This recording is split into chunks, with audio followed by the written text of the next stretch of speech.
ముందు I think ఈరోజు ఈ ఈవెంట్ సెలబ్రేట్ చేసుకుంటాం మనం. నేను దేశంలో జరుగుతున్న సిచ్యువేషన్స్ గురించి కూడా ఒకసారి మాట్లాడుకొని స్టార్ట్ చేయాలి. ఈ ఆపరేషన్ సింధూర్ అన్నది, తర్వాత వాట్ ఫాలోడ్ అన్నది, ఐ థింక్ ఈరోజే ఎవరితో మన టీం అందరితో మాట్లాడుతూ పర్లేదా ఈరోజు సక్సెస్ ఈవెంట్, కొంచెం సిచ్యువేషన్ సెన్సిటివ్గా ఉంది కదా అని అడిగినప్పుడు నాకు ఇమీడియట్గా అనిపించింది ఏంటంటే, ఇలాంటి అంటే వాళ్ళ సిచ్యువేషన్ సెన్సిటివ్ ఉండటం అంటే అవతల వాళ్ళు మనతో ఏదో మనకు ఒక ప్రాబ్లం క్రియేట్ చేయాలని ట్రై చేశారు.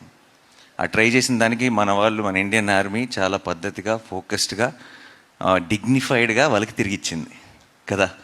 అదొక అంటే వాళ్ళు చేసిన ఒక దానివల్ల ఒక ఇండియాలో ఒక పార్ట్లో ఒక సినిమా సక్సెస్ ఈవెంట్ క్యాన్సిల్ అయిందన్న సాటిస్ఫాక్షన్ కూడా వాళ్ళకి ఇవ్వకూడదు మనం. అంటే అసలు ఏమీ టచ్ చేయలేకపోయారు అన్నది కూడా ఒక స్టేట్మెంట్ పాస్ చేయాల్సిన బాధ్యత కూడా మనందరికీ ఉంది టీమ్గా. Let's celebrate, let's say or salute to the Indian army, Indian navy and you know అందరికీ ఆ ఫ్రంట్ లైన్స్లో ఉండి ఫైట్ చేస్తున్న వాళ్ళందరికీ మన ట్రిబ్యూట్, మనం రెస్పెక్ట్ పే చేసుకుందాం. అండ్ దిట్స్ ఆల్సో బ్రహ్మాండమైన ఒక ఆపర్చునిటీ అని చెప్పి ఈరోజు ఈవెంట్ని యాజిటీస్గా ప్లాన్ చేయడం జరిగింది, ముందు ప్లాన్ ప్రకారమే.